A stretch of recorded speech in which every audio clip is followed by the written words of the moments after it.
Welcome to Everybody Studios. This is Everybody in Charlotte, a series of 15-minute conversations highlighting the people of Charlotte making a difference. Jamie Brown and Jeff Tonidandel, welcome to Everybody Studios. Thanks for having us. Love it. Yeah, of course. Glad to have you here. Thank you for agreeing to participate. This is very exciting for me. I love all you do in this community.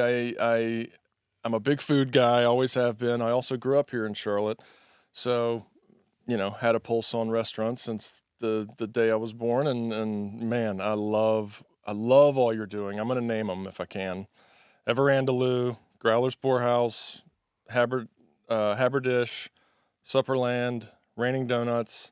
You got it. Is that it? You nailed it. Yeah, Okay. and we're working on some other projects. Make him say the new one. This is what we love to do this on Instagram. Do you know what our new project is called? The one in Dilworth? Yes. I don't know what it's called. Okay. We like to make people say it because it's difficult to say, but it's called Leluia Hall. Leluia Hall. Yeah, so it's off the word. Like hallelujah. Hallelujah. Yeah. Hallelujah. Yeah. So Church. Leluia Hall. In the hall. So just a mashup. Of course, y'all are brilliant. That's so good. I can't wait because I live 4 blocks from there, as we've you seen all when do. walking the neighborhood. That's right. I'm very excited about that. All right. So first thing I tend to talk about is how I know my guests, and I don't know all of them. I do know you, Jamie, to an extent. My recollection is that we met at Dilworth Elementary. At the park, at the playground. At the right? playground. That's exactly With our right. children running around. That's right. And my daughter, we only went there 1 year. So that was the 1 year that, I met you. And I think right away I learned that you went to Davidson, twin sister, played basketball, which I did too. So there was, some similarities there. And of course we've passed each other since. Jeff, I don't know you that well. Where did you play basketball? I played a sport without a number on your back, like no jersey, nothing cool. That's right. So I played tennis at Davidson.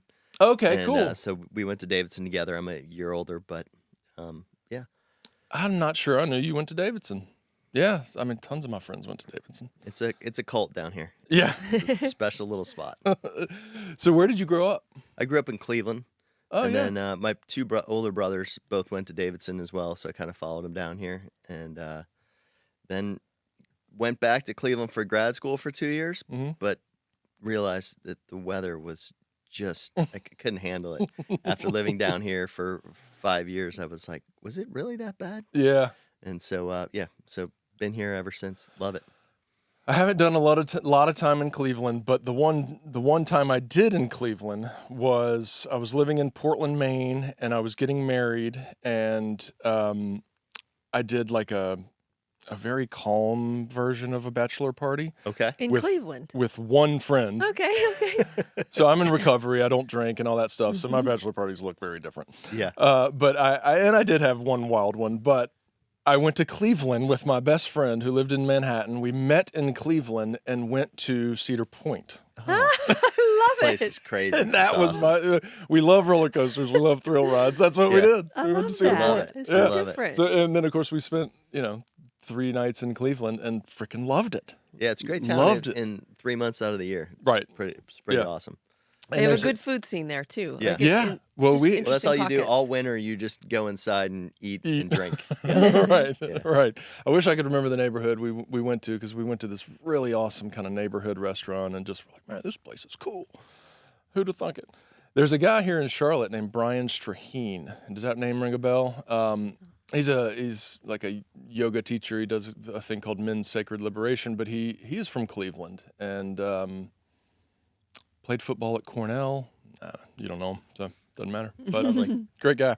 So first question I like to ask is, and this is my first time having 2 people, so we're gonna just Go back and forth. yeah, we'll hear from both of you. She'll let me speak. I would like to hear what you think of when I say the hardest you've ever laughed. Oh, jeez. Yeah, I yeah. probably laugh the hardest when I'm with my twin sister. Yeah. She and I, we can just, anytime we're together, we will find ourselves like our stomach hurting and laughing. And I always told Jeff that I'm not with him for the laughs. He loves making jokes and stuff, but like I don't like funny guys. Like I just don't like Everyone that. else All right, well, laughs let at me- my But jokes. my Let me tone it sister, down a little bit. my Yeah. sister, however, she and I will just, it doesn't take much. And I think it's because being identical twins, we have so many data points that Oh are my the God. same that Don't we even have to just say we can. anything. You don't have to say It's a anything. look. We just catch on to all of it. They are love it. so quirky and goofy. I never join in. I just watch from the sidelines, and so I have a good time just laughing and enjoying it. But yeah, just the quirkiness is awesome. Yeah, yeah. The friend that I went to Cedar Point with, I mean, we could be twin brothers. I mean, I've known him since preschool. Oh my gosh. I mean, literally my entire life. So we're the same. Like, look at each. I mean, especially when you're in public and somebody does something out there, and you just kind of, You know exactly. I know Yep. where we are. It's all shared. All right, so here's another good one. I think a lot of interviewers ask the "What's your superpower?" question, but I don't love that question. I do like, what's a skill, an attribute, a characteristic that you're most proud of individually?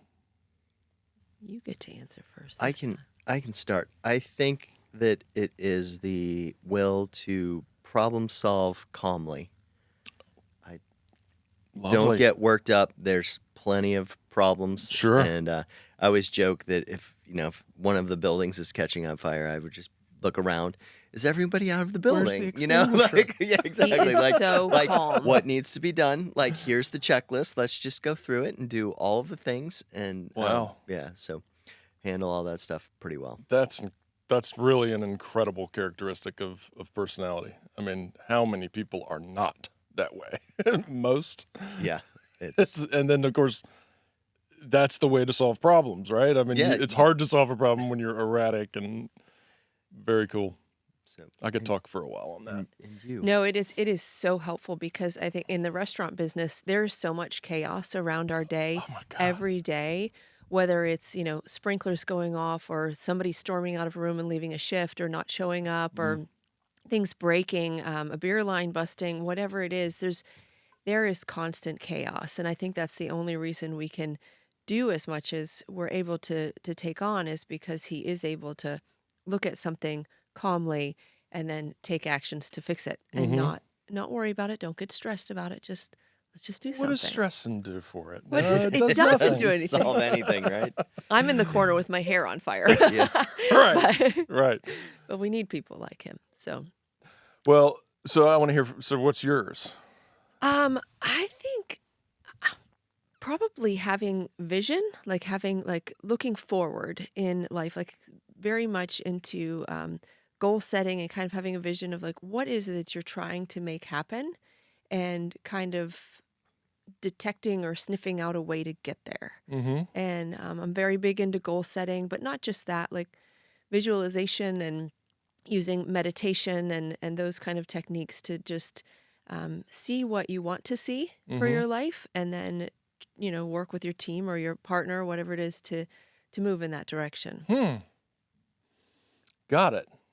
So no, I love it because it's almost a form. It's a similar form because you are staying calm to reach a specific goal. It's maybe a little more long term than and putting out fires, but Not similar method. worrying that you're not there yet. Yeah, yeah. And where you want to go, you can see it. Trust the and process. Trust the process. You see what you want to see, and you allow yourself to feel like what would it feel like to be Little in that manifestation. state.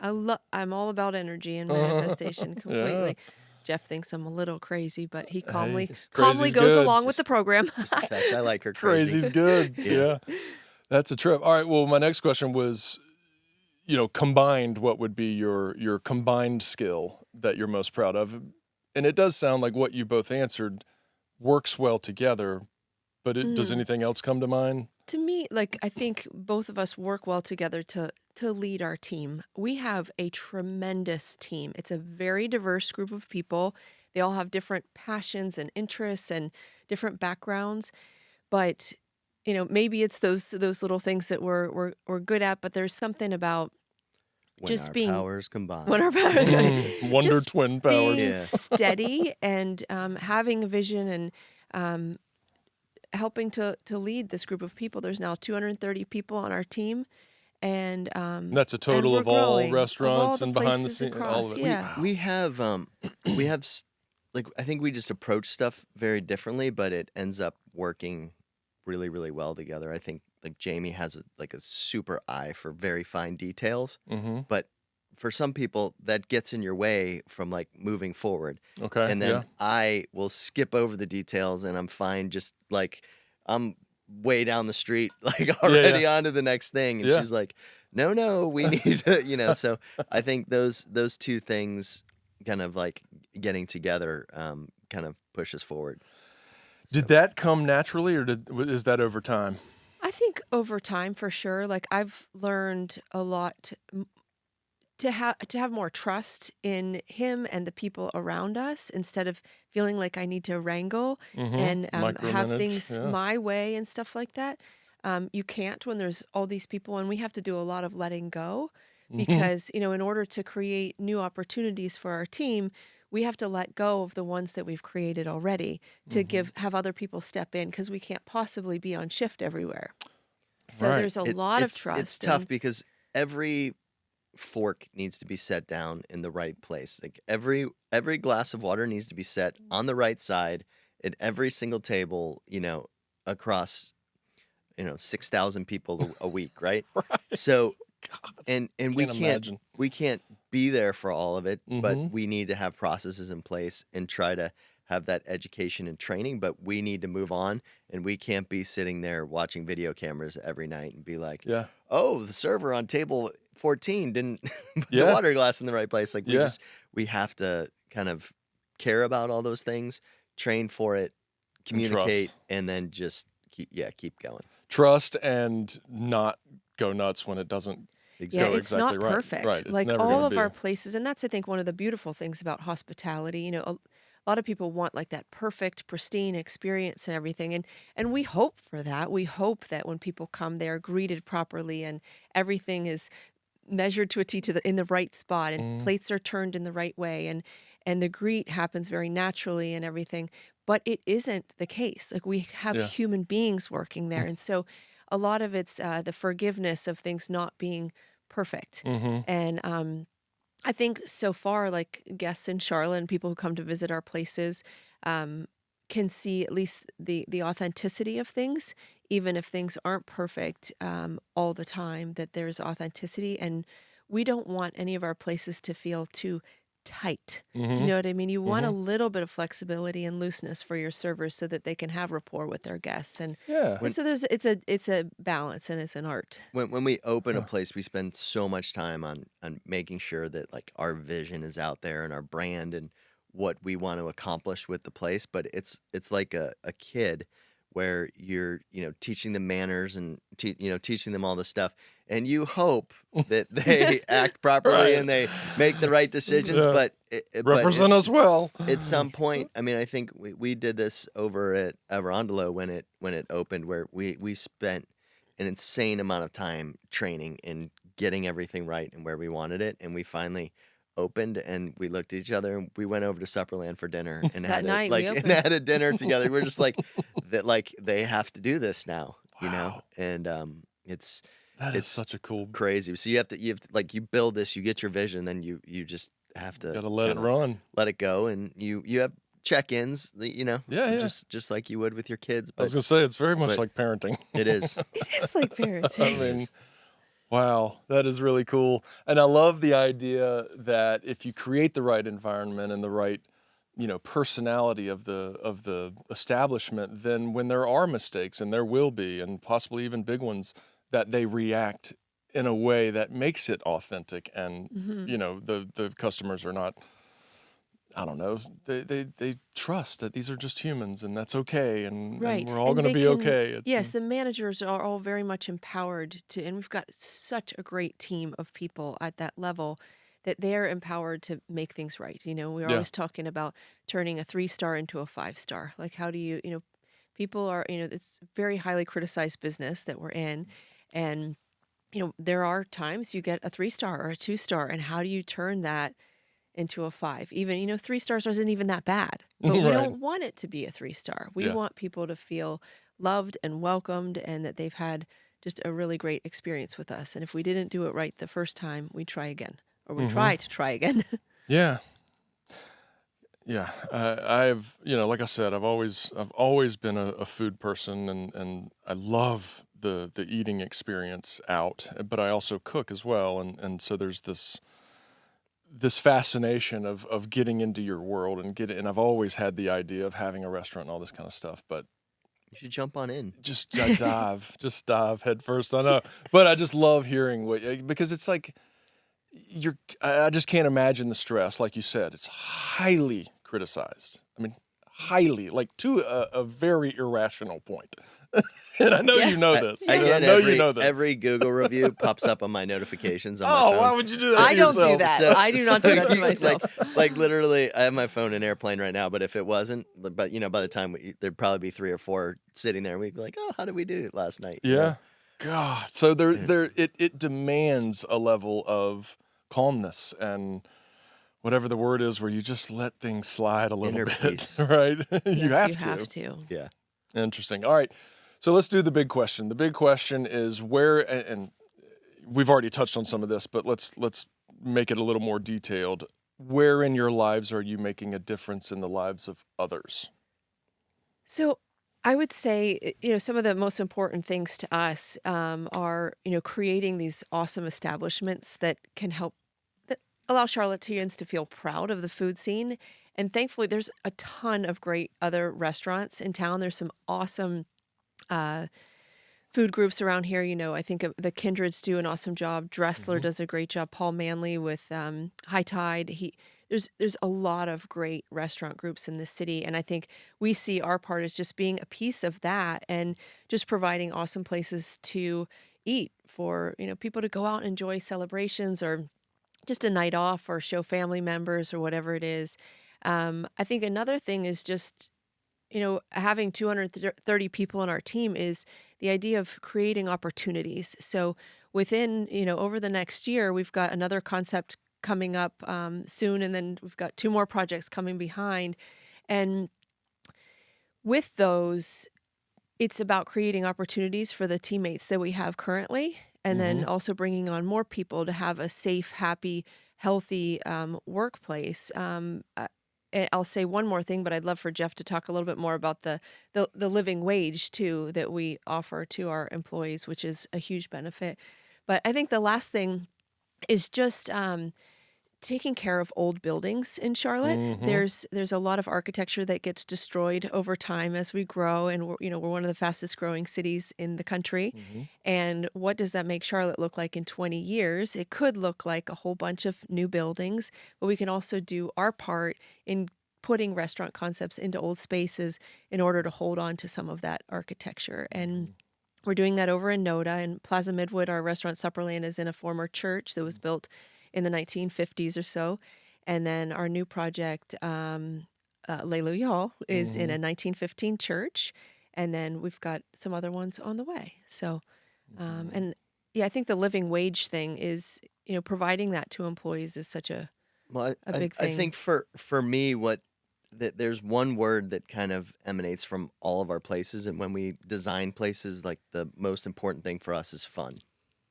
So we want to curate really fun evenings for people and meals and let people kind of come celebrate with us or just, have dinner with us. But that word, we use that a lot when we were creating Supperland. How do we make the most fun steakhouse in the world? And, most steakhouses don't have windows. We have windows. We have, Right. This live fire. We do all these things, but it comes down to more than that because, it's not fun when your steak arrives and you don't have a steak knife, right? Like if you Takes take away a this, little bit of the fun, if right? you take this, you take this further, it's not fun if our dishwasher doesn't have enough money to take the bus to get to work. Like, so all of these things, like when you really kind of embrace it wholeheartedly and try to like create a fun workplace, a fun restaurant, our employees have to be enjoying themselves. You have to be enjoying yourselves.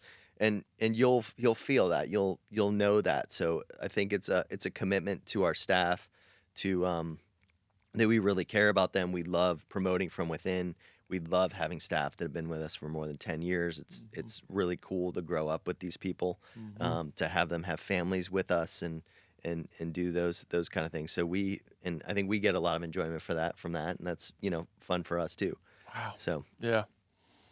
Oh man. God, we could go so many directions with this. Let me think. We just recently we're just starting to see this where we have some people who had babies right at the early onset, and they're starting to work for us. No and way. that's such a Yeah. special thing. It's So I can think of generational two. work here. Yeah. We have Wow. one whose daughters work. She works at Andalo, and her daughter works at Raining Doughnuts. Then we have another one who's one of our managers at Andalo, and her daughter is a food runner at Andalo as well. So it's just really neat to see that, and especially when you see one of them is a Spanish-speaking, like exclusively Spanish-speaking individual, and she has a daughter who speaks Spanish and English, and she now is in a place where she's receiving tips, and she's creating a better life for herself and for her child. And to witness that firsthand is pretty incredible. It's important that we keep creating opportunities in a company that takes care of people and offers opportunities for them to grow, and education, and all of that just helps the world and the community just get better at a very slow pace, Sure. but it's still Sure. happening, you know? So how first restaurant to today? How long has that been? 14 years. Okay. 14 years. We opened our first concept, Crepe Cellar, which we have since closed down and replaced. We opened that in April of 2009. That was which number one. Yep, and that was actually the low point of the recession. It was a perfect time to open a restaurant. My parents were very proud, and very proud of the man that I married to. I was in a cab a few weeks before we opened with our biggest investor, and he just got off the phone with his kind of investment guy, and I looked at him. I said, "So you don't have any long investments?" And he's like, "Well, no." He's like, "I have some gold and some other safe stuff and cash and whatever." And he's like, "And I have one." And he taps me on the shoulder, and I'm like, "I'm your only long investment." He's like, and he shorted financial institutions at the time. He's like, "Yeah, we're shorting everything else except for you." Oh my God. That is insane. So it's That's pretty awesome. hilarious. Wow. So the community piece, I could go so many directions in that, but I really just love the idea of creating places for the town. I mean, this is a town to me. It's obviously a city now, but like you said, have places they can go, have places that they trust, have places that you talk about, tell people about, go and enjoy. Like you said, have fun. I mean, like I said, my birthday dinner is Supperland. That's my number one choice. And it's because of exactly what you said. It is fun to me. You walk through that door, y'all have nailed that so perfectly. I mean, you know this, and I know you get great reviews and all that, but I don't know, just from someone who very much, not critical, but just observant, and the lighting, the pews, the freaking dishware, the cutlery, you just nailed it. When we It's walked, insane. when we And walked, of course the food. when we walked in that place the first time, we just both looked at each other and we were just like, "Don't screw this up." It's such Well, a you did not. cool. It's such a cool spot. It's so cool. And yeah, just to have that kind of dream come to realization. And I think it's funny that you mentioned the lighting, because lighting's like a huge, everything. yeah, it's a huge part Believe of what we me. do. Spent I had 5 hours in here yesterday doing Just this. getting things right. I had a joke the other day with our sommelier, Michael Klinger. He's awesome. He's the highest level som in a restaurant in the city. He's a level 3 and just knows his wine stuff. But he's like, "I hate the lights in here," and I'm like, "What do you mean you hate the lights in here?" He's like, There's no way to control the lights in here. I'm like, "I know. It's great." I'm like, "That's why the lighting's great all the time, because nobody can touch it. That's It's so funny. all computer controlled." And Is it really? yeah, we do everything based on sunset. Oh my every God. every night. Of course you do. So the the servers, bartenders, managers can't even do anything. They can, if the power goes out, they can like turn the lights back on. Yeah. But that's like, there's no dimming, No raising, adjusting. Wow. adjusting, and that's how we do a lot of things. That's how we do food. That's how we, that's kind of the expectation is if somebody wants the lights changed, then let's all go sit there at 8:30 at night when you didn't think the lights were right, and we'll decide what level of lights that we want, and we'll change it. Mm-hmm. And same with a recipe. That if you think you have a better recipe or a better way to make something, then let's all sit down, taste the old, have the democracy. new, and and move on. And it's the same with bartenders too. Making an old fashioned. Nothing drives me crazy more than going to Supperland, having a drink, getting the exact same drink at Growlers, and it's made differently. And so we kind So of across your restaurants, we try to train on that. So and the menus are all very different, but Yeah. if we have an old fashioned somewhere, it's going to be the same at the other so we place yeah, because we so want to have we the train best on all old those like fashioned. classic Mhm. cocktails, and we have this conversation with the bartenders like, if you think that your old fashioned is better, don't make it for the guest because this is our old fashioned. Yeah. But if you want to submit it, we'll all sit here and Mhm. have it and try it, and we can talk it over. But no, we have a spec for all those things. Very So, cool. I guess that's how you create consistency, and yeah, I mean, I guess that's part of the deal. Why did you get into this industry?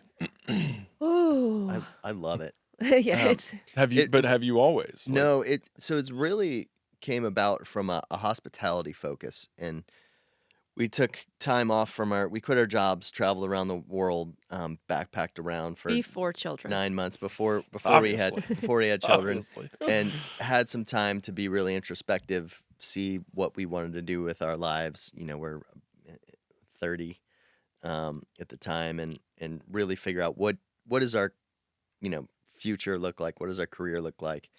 And from doing all that, I think the hospitality piece really kind of shined through on what we loved, and curating things for people. All those kind of experiential pieces came out, and then it just so happened that we also love food, and I'm a huge cook and love cooking. Mhm. That's the worst reason to open a restaurant, by the way. It's like, I'm a good cook, I should have a restaurant. The worst reason. Well, that's what I So- just said. So yeah, that, you just answered my yeah, my so- dream. So it's nice that like had those skills, and have the kind of food piece in the background, not like from school or professionally or anything, but just from experiences. But the hospitality piece is really what drove it and what we cared about. Yeah. And really wanted to own our own thing. Really wanted to make changes and differences in the city. Mm-hmm. I think we had talked, one of the routes was like be a city planner and kind of move Charlotte forward that way. And it just seemed a lot better just to kind of tackle a little neighborhood like Noda, Mm-hmm. and kind of build it from the ground up, which was really cool. And I'm so happy with the path that we chose. Yeah. Well, So you should be. So, what's next? If you, whatever Yeah. you can tell me. Yeah, so we're working on Leluia Hall, which is the former Bonterra space. A lot of people know that restaurant. John Duncan owned and operated that spot for 22 years. It's over in Dilworth. Mm-hmm. Really unique neighborhood there because it's, Dilworth is a historic neighborhood, as you know, certain parts anyway. And right on the edge there, it's South End. And South End has this tremendous growth going on. So it's been really interesting being there. And right now we're going through the process of rezoning our property to move an historic landmark from South Boulevard over to our parking lot. Mm-hmm. And so those are kind of two projects that are kind of piggybacking each other right there. So Leluia Hall, we hope to open in the spring of 2024. And then Oh, this wow. is coming up. Did not know It that it soon. was supposed to be a few months ago. It but was- we're a little Okay. delayed. We are- That's Understood. okay. We are very delayed. But it's, Yeah. it's working out for the best. So now that we have time to move this building and make a home for a second place. Wow. Yeah. So, but in the process, we're getting rid of our parking lot. That's where the historic landmark will sit. Okay. So the city's density is growing and all of that, and we are have this really unique project there that'll be going in its place. So in the place of the parking lot. So it's the Lieber Wyatt building. It was built in 1903, and it's South End's oldest historic retail brick building. So it's meant to be torn down with the Tiber Creek project, where they're going to be putting up a 34-story building right there. So, so we're hoping that once demo happens, they will leave the building sitting there, and then we'll be able to go in and move it. So we're working with a moving company to move this building to our parking lot, and that should hopefully happen Yeah, in the early part of the year. South End, especially our side of South Boulevard, is The Dilworth is side. really, really changing. So on that like last corner off of South Boulevard, you'll have, you know, a 40-plus story building, a 30-plus story building, over 1 million square feet of apartments right there. On Tremont and South. Tremont and Worthington, right between there. Yeah. Between Tremont Oh, and that whole. Worthington. Oh, so that So whole. it's two different. It's two different projects. A developer from Nashville and a developer from Chicago, and they're doing really cool projects that are amazing. You know, you're talking $500 million of investment on that block, and some of the most beautiful, nicest apartments in the city. City views, built. You know, like it's going to be really cool, and kind of our, you know, restaurants are kind of the buffer, like kind of leading up to that, like the little step up. I mean, So you're essentially across the street from that, right? yeah. I mean, where that old gas station adjacent. is. Yep. Yeah. Yeah, exactly. It's catty corner to our project. So Yeah. Wow. really, really, really cool, neat stuff going on over there. And so we're hoping to kind of shift some energy, you know, to that corner and just make a really cool spot over there. Interesting. Yeah, because there always has been this little bit of a divide in the sense that South End is across South Boulevard. Dilworth is on this side. It's about to not And be. it's about to not be, it sounds like. Interesting. Well, and they're doing the thing behind where the plant store was. Yep, there's another apartment there. And, Yeah, the you know, apartments there's 14 high-rise projects going on along South End, South Boulevard right now, which are gonna, you know, have big impact on the city. Yeah. Okay. So, all right. So, Leluia, Yeah. is that right? Did it? Yeah, very Just good. take out the ha. Leluia Hall. Yeah. Leluia Hall. Got it. What else, if you can tell me? So one of the projects we're working on is a commissary space. It's very early on, but we're trying to create a commissary space to help our restaurants operate more efficiently, and then also allow them to grow. As an example. What is commissary? Sure. So a commissary is basically like a kitchen. A lot of restaurants will use a commissary as kind of like a place to A central kitchen. yeah, like a central Oh, kitchen. Yeah. Like so off-site? Yeah, Yeah. off-site. Got it. So we could move like pastry program and bread baking and Sure. pasta making, and you can make ice creams and cocktail syrups and so forth at a central location that we can then send out to our restaurants. And a lot Cater? of that you can Maybe potentially someday. cater. Yes, we'll get Potentially there. cater. A lot of our restaurants do catering on their own anyway, but we can't grow at our restaurants without having more space. They are packed in the kitchens, and it's not comfortable. There's not enough space. So Andalo, for instance, we'd like to open for a weekend brunch, but we can't. We don't have enough physical refrigeration space or enough room to prep because they're working all day prepping for dinner. And so there's not enough time and space to prep for brunch as well. So It's just you got, you know, some guy making pasta in the back of a place that was a crepe restaurant initially, you know, with another guy reaching under him trying to, you know, Yeah.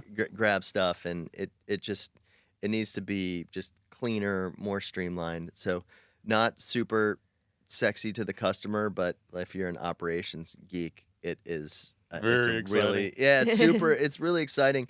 I think that there's so many possibilities we don't even know about, that once it's kind of like opening for brunch. Once we free up this space and free up our people and make everything neater and cleaner, like what are the possibilities of things that we could do there? Yeah. You know? Yeah. So like You catering. Find like a central location, and so it So can kinda, we have that kind of narrowed down, and Oh, okay, cool. we're working on kind of making the purchase and getting everything rolling and doing the design and figuring out what we're going to do in it. And then, is there another restaurant in mind? Nope. So it's basically those three. So Leluia Hall, and then the Leaper Wyatt building, once that gets Yep. moved to the parking lot, and then a commissary space. In the Leaper Wyatt building, the idea is that you'll create something. Yes, we'll do something. So it's a historic landmark, and we want to put a concept inside of it. It's not a very big building. How many square feet is it? It's only about 3,000 square feet. So, And you don't realize how much space a kitchen takes up in a restaurant. I mean, it's a huge portion of it. So, we'll have to be strategic, but I think having the commissary space will allow us to also do something a little more creative there than we would. so we get a normally lot have. of pushback, through the zoning and things where people are like, well, you don't know what you're going to do with the building. The Dilworth Historic District? Yeah, and Weird. It's, where people are, just staring like, you don't know what you're going to do with it. And we're like, well, we need to kind of Actually get don't. Leluia Hall going, see what its personality is, see how that corner of the street develops, see what we can do with a really small space having a commissary. We don't even know and don't fully understand all those capabilities yet. And we're kind of doing all these things side by side. So our first goal really is just like, let's get that building in place. It is going to need sprinklers, power hooked up to it, water, all that stuff. So we have a long way to go. It takes us about a year to do the design, working with the architect and all that stuff. So we'll get it moved, get it set, and then it'll probably sit there for a year before we're even in a space to kind of, work out what it actually is and really understand the space. So we have a little while. So we're pretty jammed up. People keep bringing us real estate to look at, and we like to go and have fun seeing it. But we're like, is this for 2027? Because we're pretty jammed up right now. That's a trip. So it's going in the, and last question on this, but it's going in the parking lot. So then parking, assume that has become a. So that's where the rezoning comes in. Yep, that's where the rezoning comes in. We've asked for an exception on parking because of the two buildings taking up more square footage. Yep. They require more parking, and then we're losing parking spots. So, and then we have an off-site lease that we'll have so that some employees can park over there Gotcha. while we're operating. So. Cool. Amazing. All right. Well, so final wrap-up kind of question is for our listeners, for me, other than coming to your restaurants and eating, how can we support everything you're doing? Speak to your city councilman No. and tell them how important our votes next week. But I think we're feeling better about things and have gotten. And is that for the rezoning or for the actual that's for move? the rezoning. Gotcha. So. Yeah, I think a lot of it is just, anytime you support a local restaurant, it's not just ours. It helps with the economy and with these people's jobs. Restaurants haven't traditionally paid a lot of money to employees, and that's starting to change. We do a living wage program for our group, but other restaurants do other things where you can tip the kitchen or, there's other programs out there, and it matters. It makes a difference. And I think the more we can support local restaurants, it helps it become a more vibrant scene for all of us. And and then there's more places for everybody to enjoy and all of that. But, we do some other little programs at our restaurants. We do a karma cocktail at most of our places that donates to different charities throughout the year. So just when you go to dinner and you have that drink, you can actually make a difference because we give the profits to different charities from, Time Out Youth to Trees Charlotte. Just depends on the time of year or what organization we're supporting. So very cool. Very, very cool. All right. Jamie and Jeff, thank you for coming into everybody's studios and being a part of everybody in Charlotte. I really appreciate Such a cool space you have. I love what you're trying to do here. It's Thank awesome. you. I really appreciate it. thank you for having us. I am Jamie. I am Jeff. And we are everybody.